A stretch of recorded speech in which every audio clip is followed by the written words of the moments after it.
Hi everyone, and welcome to this tutorial video. In this video I'm going to be showing you how I draw a tiger. I just want to mention that in this video I'm using a Pentel P207 0.7mm mechanical pencil with HB leads, and I'm drawing on 150 GSM paper, but it doesn't matter the kind of materials you're using. As long as you're using a pencil and paper that you're comfortable with, you'll be fine. I started off by sketching a horizontal guideline, and this helps to keep the eyes aligned, and the eyes themselves are about 2 eyes width apart. And then I drew some lines downwards from the eyes, and this helps to keep the nose aligned with everything. Don't be afraid to use as many guidelines as you need for this. It can really help to keep everything aligned. And then once you've drawn the nose, it makes it a lot easier to draw the mouth and the chin. After that we can sketch the rest of the outlines of the head, and it's important to note that the height from the bottom of the nose to the top of the eyes is the same as the distance from the top of the eyes to the top of the head. And then I sketched the ears and the sides of the face, and I made sure to keep both sides as symmetrical as possible. After that we can erase any guidelines and we can start shading. I started off by shading the eyes. I made sure to leave some highlights around the edges of the eyelids, and I left some highlights in the eyes themselves to help give the extra depth and to make the eyes seem a bit more 3D. And then after that I added a bit of shading to the inside of the nose and a bit of shading to the mouth.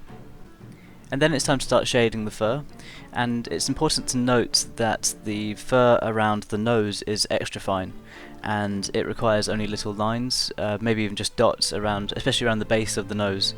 And then the hair gets longer and longer as you gradually go outwards on the face, so by the time you reach the edges of the face you're going to be drawing the longest parts of the fur. And then we also have to remember to coincide this fur with the patterns of a tiger. The patterns tend to change between tigers. I had a few reference images in front of me as I was drawing this, and you can see how the pattern changes between them. And it's also important to note that you don't have to draw the exact hairs where you see them in the photo. It's best to be a bit more relaxed when you're drawing hair. Like I said in my realistic hair drawing tutorial, it's all about having confidence with your drawing, and don't spend so much time just drawing one hair. Just stay relaxed and don't overthink the placement of the hair, and just work your way outwards from the centre of the face, just building up the layers. The most important thing when you're drawing hair is to keep drawing in the same direction. Never draw against or perpendicular to the lines you're creating, because that doesn't look right and it will take away the believability of the hair.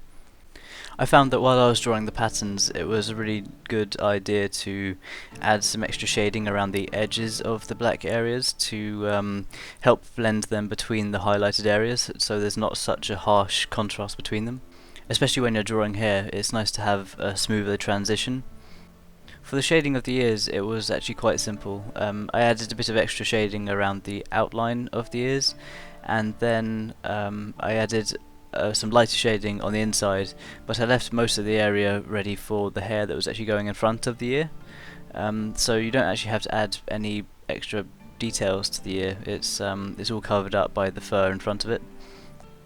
And then once you finish the base details of the drawing, you can continue to add hairs and finer details where you wish, and you can maybe add extra whiskers and that kind of stuff, and then you'll have finished your drawing of a tiger. So be sure to let me know what you think, and I really hope this tutorial helped in some way. And if you've worked on anything similar, or if you follow this tutorial along, then feel free to show me your work, and I would really love to see it. If you enjoy these kind of videos, then make sure you're subscribed, and any likes, shares, favourites, that kind of support is hugely appreciated and it really means a lot.